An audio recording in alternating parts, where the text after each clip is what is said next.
The FNRad Snowboard Podcast is presented by Skyview Campers, Never Summer's innovative take on the tiny home. Designed and built in beautiful Colorado, check out skyviewcampers.com. Wired Snowboards builds quality snowboards by hand 10 minutes away from my house. Visit wiredsnowboards.com and order one today. Fixed bindings are easy to adjust, long-lasting, high-performance bindings built to have less impact on the environment. Check out fixedbindingco.com. Rip Curl outerwear, strength, durability, and performance. Designed to search further in the snow, head to ripcurl.com and check out the Anti-Series jacket. I can't wait to rock this thing. New Greens, 100% organic, vibrant green juice. Buy yourself some at newgreens.com and use code FNRad at checkout for 20% off. The Boardroom Snowboard Shop, best selection, best prices, Vancouver's premier snowboard shop. The Boardroom ships to anywhere in North America, so go to boardroomshop.com or visit their stores in Vancouver and North Van. Support also comes from Mount Seymour, Grouse Mountain, Cypress Mountain, the Pro Standard GoPro accessories, and our friends at 1910. You can use code FNRad at checkout for 20% off at 1910.com. The Haven's a center for transformational learning located on beautiful Gabriola Island. Plan a visit at haven.ca and use code FNRad at checkout to save 10% off their Come Alive program. Dave the Weave Weaver sets the record straight once and for all on the first snowboard that Tom Sims ever made.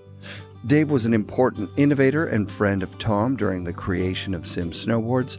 I'm so lucky to get to meet these founding fathers of snowboarding, and Dave Weaver stands out as a quintessential example of a life well lived in the trivial pursuits of standing sideways and gliding down a mountain.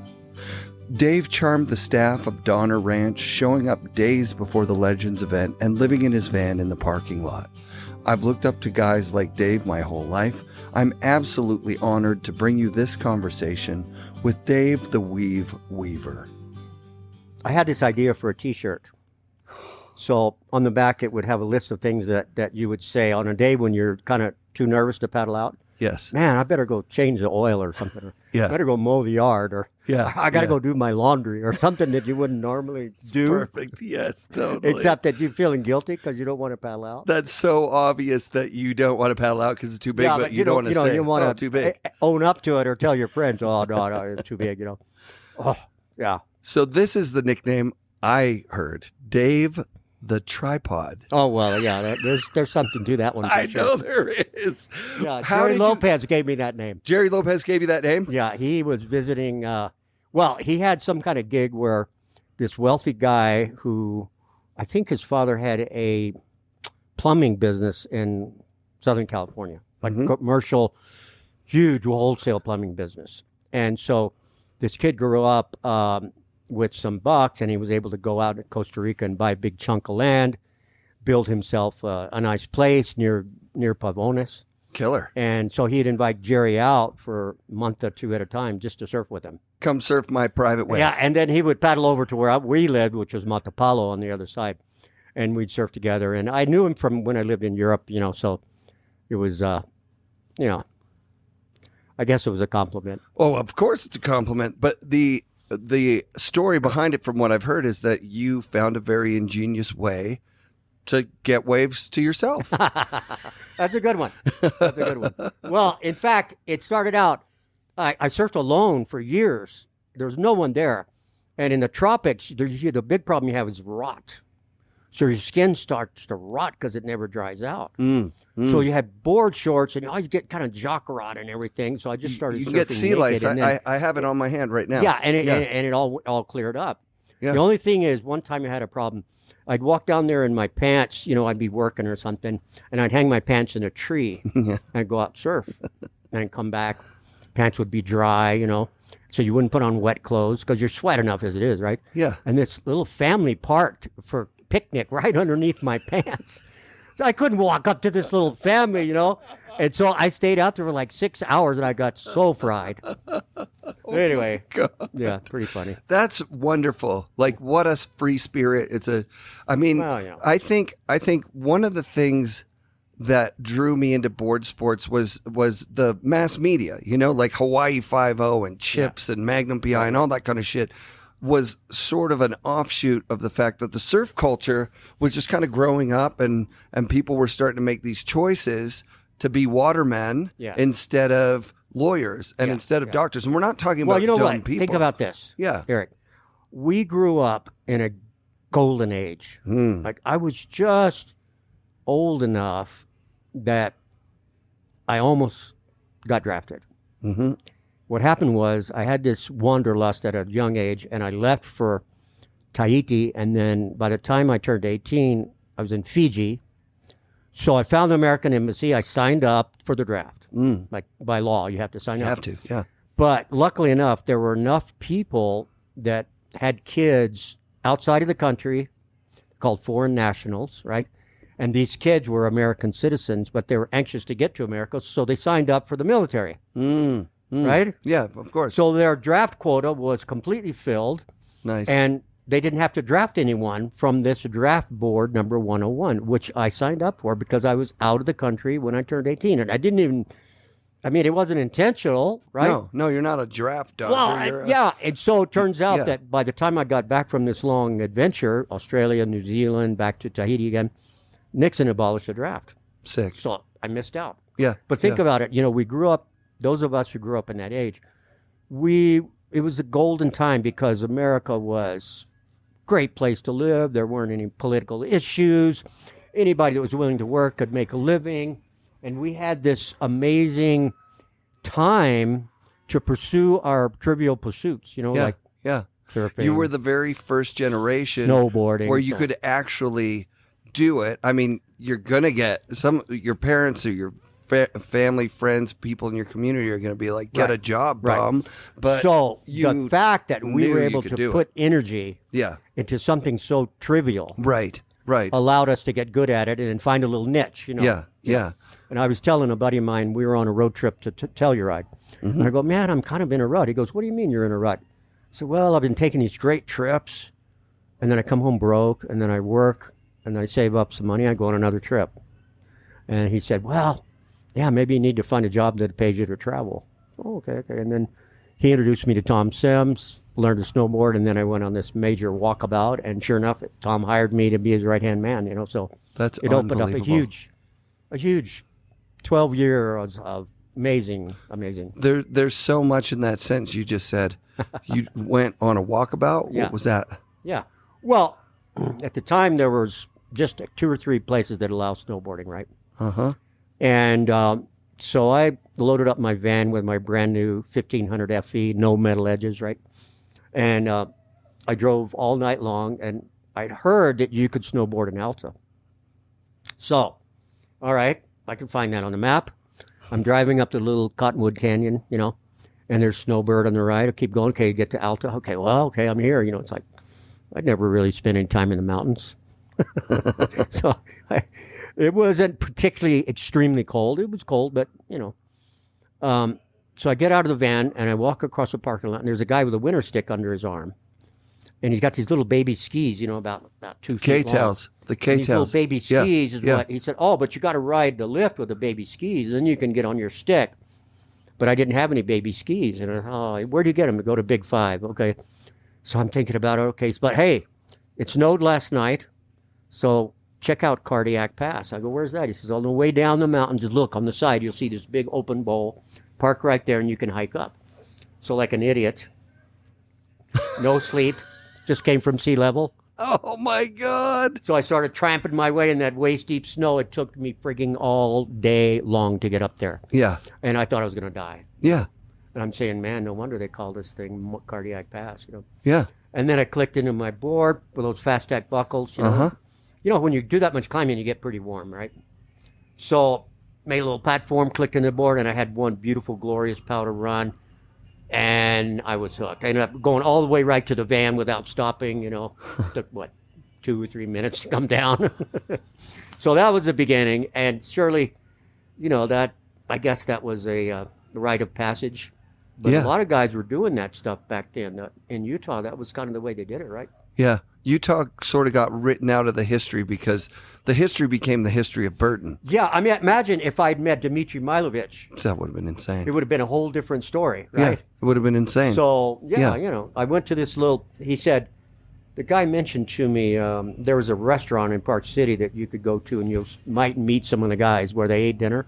Cool. So I showed up there, and I think I remember it called the Snowy Camel, I think. Very cool. Anyway, so I walked in, ordered some lasagna, you know, and some pictures on the wall, and the girl there was serving me food. She said, yeah, they're friends of mine. They stay away from ski resorts, so they take their dogs up there, you know, and they have this amazing time, and it's pretty pure pursuit. That's amazing. But I never hooked up with them, so then I went to Buttermilk. I met Jeff Gorell Oh, wow. by chance, and the grooming on that mountain that morning was just impeccable, right? First time I'd ever seen anything like that. Just perfect corduroy, like all these guys are so good at, right? Yeah. And so we're out there on the groom, just having the time of our life. And the funny thing about it is Jeff, in those days, he snowboarded with a pair of ski poles. What? I mean, did you ever see that anywhere? He had a ski pole with him. Never heard that ever. And because he could scoot along in the lift line and blend in with the skier. It's just like his way of, you know, going with the flow. Sure. So then he had this weird little cuff thing around his ankle. It was a piece of white polyethylene with a couple of buckles. And he called it his high back. And he showed me that thing. It's pretty cool. And so then we took some pictures. He took some pictures of me. And he noticed later on when he came to visit Sims, we took those pictures and we looked at, when you're riding, your back leg is a little more bent than your front leg. Yep. So that's kind of weird. And anyway, that was part of the whole process of coming up with a high back design. Yeah. And it was a collaboration between Jeff, who had the cuff, and me, who wanted to figure out a way to, he wanted to attach it to the binding, you know, like Tom called it the foot plate. So we put some T-nuts on there and we put it on. But I said, that's it. That's pretty good, but I don't know, it feels good, but, you know, your back foot's different angle, right? Oh, yeah, okay. And another thing is, see all these boxes we got? That board's not going to fit in the box because Tom wants it set up to ride when he ships it to someone. Right. So it's got to fold. So we figured a way to fold it down, right?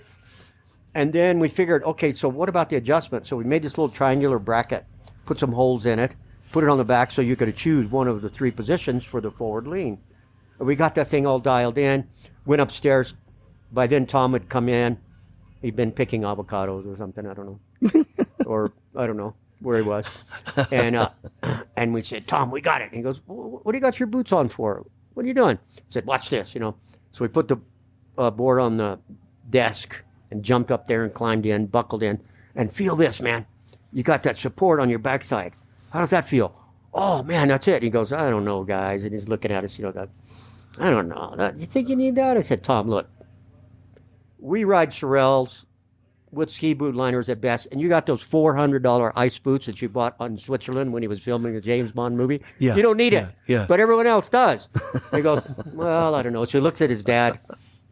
His dad kind of shrugs his shoulders. His dad, Paul, really cool cruising guy. I remember he used to always drink, all day long he would drink black coffee, and it would be cold, and have it in a clear glass. So he'd have his cup of black coffee cold, and he'd be sipping on that coffee all day looking at us, you know. And he was boxing up wheels and doing all kinds. He'd run in the office, basically, answering the phone. You know? Are you serious? You're blowing my mind. I've never heard any mention of Tom's dad He was in the coolest all guy, these Paul. years. And he had a way of talking, you know. Like when Jeff and I introduced him to Jeff, I said, oh, Paul, this is Jeff Gorell. It comes from Aspen. And he says, oh, I would imagine that you probably have something to do with this new sport, ski boarding. And then Jeff said, well, actually, it's becoming to be known as snowboarding. So, okay, my good man. I'll take note of that. You know, that's the way I love that. He was was such like a a classic proper dude from New Jersey. Was that his deal? Yeah. I mean, I'm not sure what he did, you know. Right, but sure. I'm not sure when he moved. Tom, of course, came first in a Corvair. Yeah, of course. He was telling me he had his Corvair and he drove across the country and with the top down because he couldn't fit all of his stuff in there. You know? Oh, my God. And I can see him going across the desert, you know, with those incredible stone formations and mesas and stuff.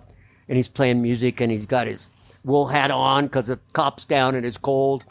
And he's got all his boards and everything stuck in there. And anyway, so when he came to Santa Barbara, he happened to show up to Hammond's because a friend of his had drew him a map of how to get there. You know, in those days, there was no internet. No. You heard about surf spots, but it was real hard to find them, right? A lot of times you found them and someone would say, oh, no. This isn't it. This isn't Hammond. It's this just is Rincon. And go, this is just down the confused and say the wrong name. And in some cases, like still, there's places where they'll slash your tire. Still. Yeah. Surfing, there's a scarcity to surfing that's not matched in snowboarding. Yeah. It just is. You got that little bit of the shoreline. That's all you got. Yeah. And I was telling someone the other night, I mean, you're going to think this is off the wall, but hey, that's what podcasts are all about, right? 100%. So I got tricked into learning how to dance. Now, already Cool. I was an old guy, Yeah. but I loved Latin dancing. Wow. It's just the best thing in the world, man. I mean, you're going to think this is nuts, right? No, I just told my wife that we're learning salsa this summer. Bro, I just told her. you got to do it. She freaked. It's She's the like, best she thing wants ever. to do it for loosens sure. you up. Yeah. You feel so good. You get a connection with your woman, and it's the best. Anyway, I got tricked Thank you. into it. I'm so stoked to hear you say that. Right. And I would have never done it. I was terrified of dancing. I'm still scared. Sure. Yeah. I was so terrified. I'm really afraid to see my wife, who moves really good, dancing with the instructor. You know what's kind of cool? I'll tell you. I've been doing it for 10 years. Yep. And when you're dancing with the girl, you can't really see what she's doing because you're looking this way, she's looking this way. You see her face and you see her light up, but you don't really see what her legs are doing or I anything. see. When she dances with one of the other guys, you can sit there and watch. Then you really see how good she is. Amazing. Right? Okay. Okay, so take my word for it. Yeah, I got to keep an open mind. I'm excited. This is fun. Yeah. Actually, all right. J.P. Walker, the great J.P. Walker, one of the greatest new school snowboarders of all time, guy from Utah who's done it all, Forum 8 guy. He did the Bomb Hole podcast and said salsa dancing is his thing. Or Latin dancing. Yeah, Latin dancing. There's lots of different ones. There's a bunch, right? But you got to take lessons. Of course. Because you'll be so intimidated if you don't. Oh, yeah, we're taking So you take a couple lessons, you learn the basic step, and you learn how to get through a song and not feel too bad, you know. And then the Latino guys who, of course, they've grown up with this. They've danced with their moms, their sisters, their nieces, their daughters, you know. It's a whole different game for them, right?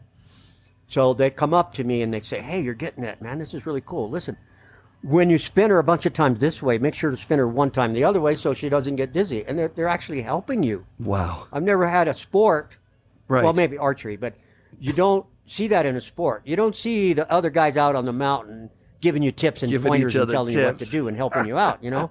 No, So that's I a hear real you. cool thing about it. That's really awesome. Yeah. So I rode the chairlift with Jerry Lopez years later, 96, 97, when he first moved to Bend.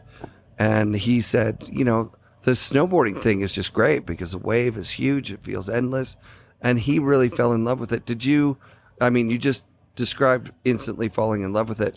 What amount of snowboarding versus surfing was going on in your life at that point? Well, I had a Toyota van and I had a little floor in it and I kept a surfboard and a snowboard in there. So, not so much in California. Well, there were a lot of days when you could, on the weekend, right, you could surf in the morning and then go up to Mountain High in the afternoon because Mountain High was open at night. Sick.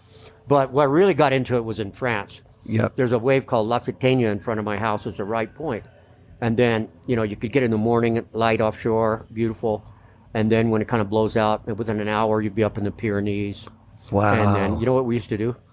We used to take aluminum foil and cook our meals on the motor. Of course. That's what they do in their Cook our meals on the snowmobiles motor. now. We'd get up to the mountain and get out. You have a hot meal and warm up and then get up there. And That's so genius. That's so genius. That's amazing. you know, pretty cool. So there's one story that you can settle a bet for me, and I trust you. So I got to handle Tom's first board, the 63 with the metal stuff on it. Yeah, at the yeah, archives at Trent Bush's. If you don't want to do it, we could divert. Okay, all right. Here's the deal. We can divert. I have no doubt whatsoever that Tom made his first board, Haddonfield Junior High, 1963. And what I imagine is he's just furious in there, and he's got this thin piece of oak, and he's planing on it. And the teacher walks up and says, Tom, what are you doing?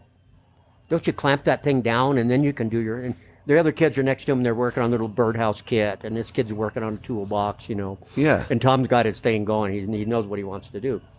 And then I can imagine him taking it out and taking it for a run. And he always said it didn't work that good. That's true. But what he told me, bless his heart. In Mexico they say, after a person dies, anytime you say their name, they still live. They still live. They're That's still awesome. alive. So let's say Tom said, well, in the move, somehow I lost the thing. Of course he did. But, I had it, but I lost it. So one day I come into the shop, and he's going furious, man. He's in there cutting away on this piece of oak, and he got a blowtorch out, and he took it outside and put it in the mud to make it look. And he says, I'm going to take this to the trade show. I'm just going to make another one. I go, Tom, that's totally cool. Just call it a replica. He says, no. He was determined to prove to the world that he made the first snowboard. Well, because he really had that in him. From what I understand now, post everything, supposedly Jake didn't want to claim that he invented it, but he really wanted to claim that Tom didn't. That was you see the Dear Writer, and you saw those interviews and everything. And yes. Jake did a lot to try and mess with Tom. Well, the interview I had with Donna said that, and this is another, you can maybe work this out for me. Supposedly, Tom and Jake were talking, are you coming to Soda Springs for the 83 Worlds? And Jake's like, I'm coming. Will there be a freestyle event, like a half pipe? Why would he even ask that? There's no such thing as a half pipe at that time. Right. It's the very first half pipe. But I wasn't at the very first one, but I heard from Donna said that Jake was assured there wouldn't be one, and then he showed up and there was one, and so he protested, and he was made to look like an idiot because here's this ski racer. So Dave asshole. Alden told me he was there. He saw the confrontation. Yes. Between Jake and Tom. Okay. And it went something along these lines. He said, but that's not snowboarding. Okay. Because Jake came from a ski racing background or whatever. Yes. Right? And Tom felt, of course, the opposite was that is what snowboarding is, It was obvious that that's what snowboarding was. There was an argument about it, and somehow they went and made peace or whatever. But there was a moment, apparently. Yeah. Like I said, I wasn't there quite there yet. Yeah. I'm actually not sure. I think I came to the Worlds in '84. Okay, then after the second one, Eric Blem's book last night talking about Craig. Yes. He says the first Mountain Baker bank slalom, which I remember clearly being there and helping Tom. Yeah. He said that was '85. Correct. So that means if that's true, then my first snowboarding was December '83, and when I went to the Worlds, it was '84. Okay. That's what I remember personally. That makes total sense. I remember that. But Chantry says, no, you didn't come till '85. But I don't know. It doesn't add up. I know what you're saying. It doesn't. I guess it really matters. But the point is, I wasn't at the first one to see the confrontation, but I can imagine, that Jake's sort of saying, well, that's not snowboarding. Tom says, yes, it is. And it's on Tom's turf. You've got the legends of legends that can freestyle. He's got a team that barely let go I would of the bet, rope. now in the early days, the first few events, all the Sims guys, which are a bunch of ragtag bunch of guys. Jeff Fulton wore a suit with a fedora. People were wearing sweatpants. Like blue jeans with duct tape around there. Was Lori Asper's there in her Tom underwear? wore a wetsuit, a surfing wetsuit. Oh my God, that's the best. He did. He wore a black and white contrasting O'Neill surfing wetsuit, which I happen to have in my van, and that's what I wore too. So we were wearing surfing wetsuits as like a speed suits. Come on. And the Burton guys all had red Lycra speed suits. Yes. So I can imagine that I wasn't there, but I can just imagine Jake might have said, you don't even have a real team. Sure. You just have a bunch of guys that ride your boards. Right. I have an actual team. Right. Look, they got outfits. They have this and this, and they have like sort of a game plan and so maybe even rules and regulations about how they're supposed to look or whatever. Totally. Yeah. Yeah, so they probably went back and forth. The beef wasn't probably just one thing. It was probably back and forth for a long time. And then when Craig left, it was there was really a rumor, solidified. Weird enough, and I didn't hear this until 30 years later. This is really strange. Yeah.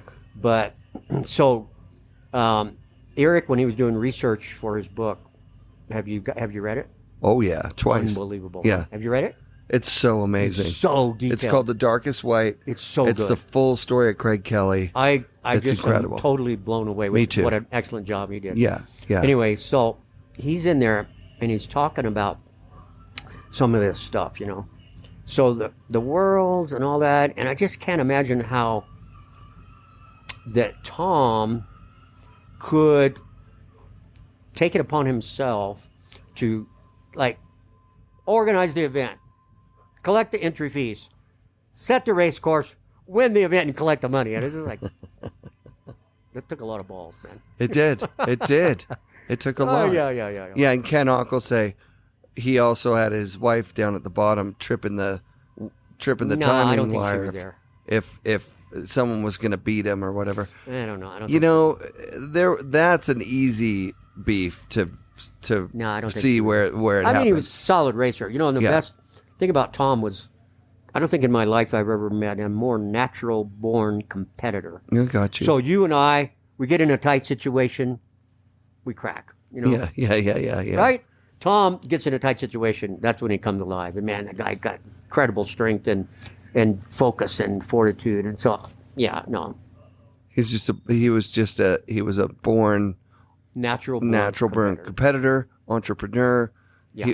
And he was pioneering these sports. Sure. He was sure. pioneering these sports as you know, I would love to hear about the 007 stuff. Yeah. Well, How you does know, that come about? Does California the way I understood invite him to Italy or whatever? or- and the way I understood it is there's a guy named Willie Bogner Yeah, Who he makes ski who films made the ski wear too. and stuff. That was Yeah, part of his family. Fire business. and Ice. Willie Bogner. Yeah. It's his family business. He was also a very innovative cameraman. And Steve Link was telling me that he had devised a sort of a harness to hold onto the 35 millimeter camera kind of between his legs so he could ski while filming. Wow. Way before GoPro, right? He could take this big camera. This is a and he could Hollywood actually camera ski with backwards big glass. Yeah. No way. while he was filming someone. Come on. So this guy, Willie Bogner, from what I understood, saw Tom somewhere riding, or a picture of Tom or something, and then he got hired to do the stunt work for the Bond film. No Then way. the producer was a guy named Cubby Broccoli. Now, I remember being in Tom's office when Cubby Broccoli called, saying, the film's going to premiere on such and such a date, and you guys, got to be there, so we rented limos and we went down. Oh, But wow. anyway, I can remember that this Bogner was instrumental in getting Tom the part. And Tom had a good friend that he's told me he used to babysit I've heard that too. with Steve Link, right? Yeah, Sean Farmer told me Steve Link used to get babysat by. Right. So they went By way Tom back Sims together, and Steve in was New already Jersey. a really good snowboarder and Yeah. was pretty capable, and I think already at that time was doing backflips, right? Right. So, and he was good at air, and Tom knows that, okay, I'm not that great at air, but Steve is. Steve And is. Steve's a regular foot. Yeah, so that Chantry said that he was originally invited, but he couldn't do it because he's a goofy. So he was like, well, do I learn to ride everything fakie? And then it's like, no, he's not going to do huge airs like Steve Link Yeah. fakie. So that's how Steve ended up going over there with Tom. And Steve told me we were so excited on the airplane we couldn't sleep. We get there and it was just insane, But Steve's got all the details. He told me 4 people got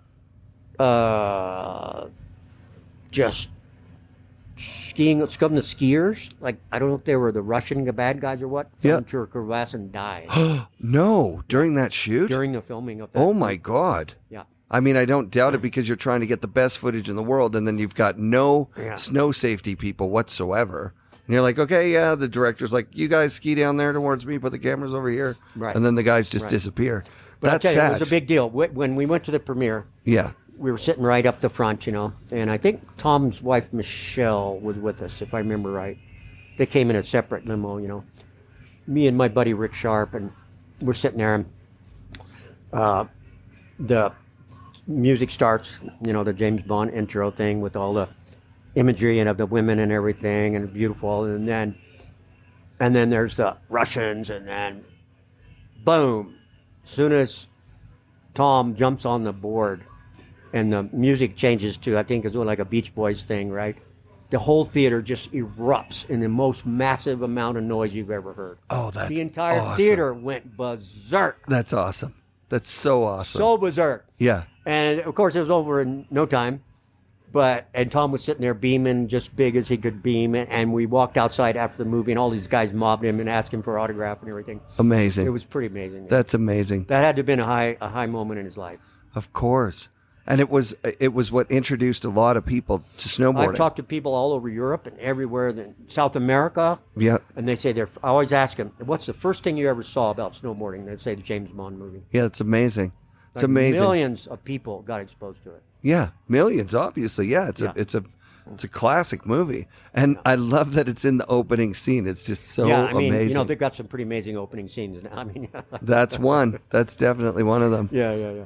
But I mean, pretty original too. Yeah. And so, one thing that you kind of wonder nowadays, think about it. I mean, I play guitar, right? And so, there's times I feel really good. Oh man, I'm just learning every day. I learn something new. Keep practicing. No. Oh, it feels so good and everything. And then I get on Instagram and I see some kid. Blows my mind. 6 years old. Inhuman. Yeah. Freak of nature. Freaks. Yeah. Why am I even playing? Well, that's so, it. I mean, yeah. Travis Rice jumps off a 50-foot cliff, does a couple incredible inverted maneuvers, lands it perfectly. And Yeah.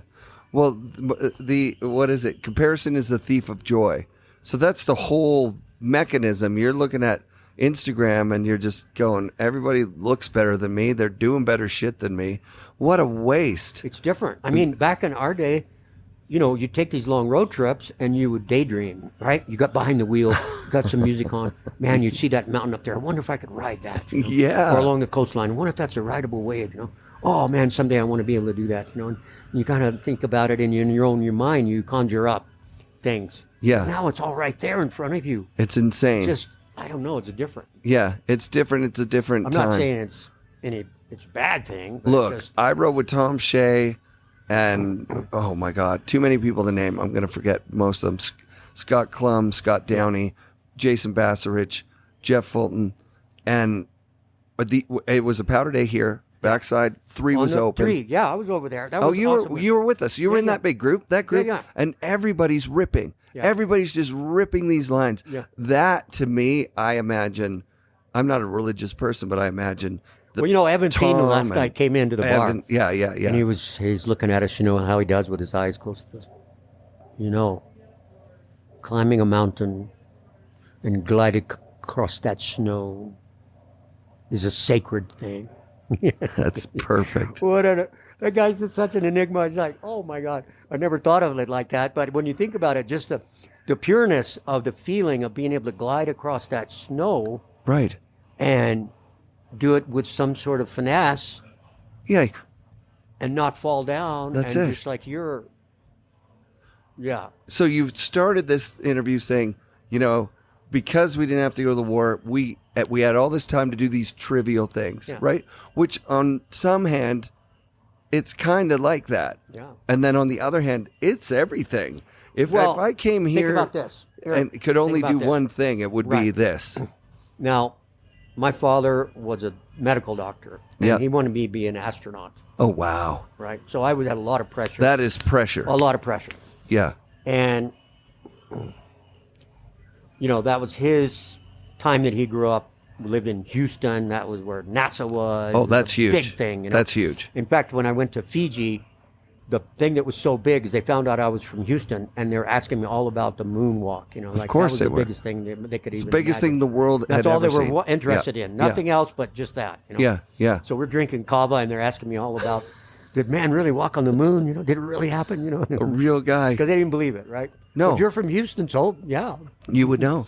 I would know. Yeah, that's amazing. Isn't that crazy? I've actually listened to the lunar, there's a 10-hour podcast that start to finish tells you about. I didn't know that. Oh, it's so good. Yeah. It's called 30 Minutes to the Moon.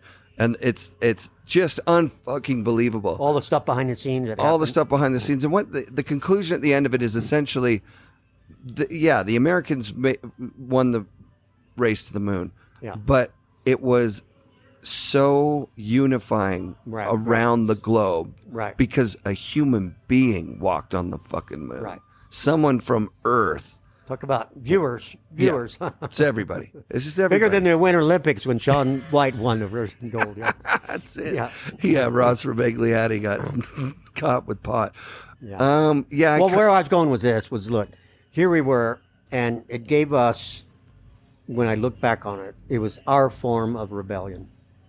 So rather than do the things that our parents wanted us to do, I took off for Tahiti and surfed, and then, became a snowboarder and traveled around the world. And, the funny thing was, he always thought that my life was a waste until one day, this is kind of interesting. One day he's watching 60 Minutes, and my dad was a sailor, right? So he loved sailing, everything to do with that. He was a water skier, he taught me how to water ski, and actually pushed me in my first wave at age 13 in Galveston. So he introduced me to these things in his own way, right? Even though he didn't expect me to get into it, right? He just thought that would be a trivial pursuit, and then I would go on and become an astronaut, Yeah. Anyway, so the point being, he's watching 60 Minutes, and up comes Laird Hamilton. There's a whole story about Laird Hamilton. And then the foil, like Laird was doing this foil and everything. And he was so impressed. He was so blown away. He called me on the phone. At the time, I can't remember where I was living. I think I was in Costa Rica. I don't know. Might have been still in France when that happened. What year it was. But anyway, he called me on the phone so excited about what he saw in 60 Minutes. And he was just so blown away. And then I said, yeah, Laird's a good friend of mine. And that just blew his mind. And for the first time in his life, he felt, okay, all right. Yeah. Yeah. My son didn't waste his life That's away. Amazing. That's amazing. I said, yeah. Laird stayed with me for 3 months in France, and I translated for him, took him all over Spain, and we did all this cool stuff. And he was just so blown away. Laird is a superhuman. Yes. Laird is a superhuman. Laird is a movie character, and you wouldn't believe it. You wouldn't believe it. It just doesn't seem believable. Yeah. So that's incredible. Well, let's go out on that. You're talking about your dad. Thank you so much for doing the show. And I hope your podcast soars. Thanks, and buddy. Like you said, The Darkest White. What a read, man. Just go buy it and read it. Amazon. Yeah, that's it. Okay. Thank you, Dave. Okay. I appreciate you and everything you've done. Thank you. Holy crap. FNRad shoutouts this week to Dave, the Weaver. More people at the Legends of Tahoe event told me I had to get Dave on the show than any other guest. His spirit and style are so grounded in integrity and authenticity. I always will cherish the experience I had getting to meet him and interview him. On top of that, I got to ride powder with this absolute legend. What a life. Special thanks to all our Patreon supporters. That's the most direct way to support FNRad. Please be sure to come back next week for more FNRad bonus content presented by Skyview Campers and brought to you by FNRad Productions.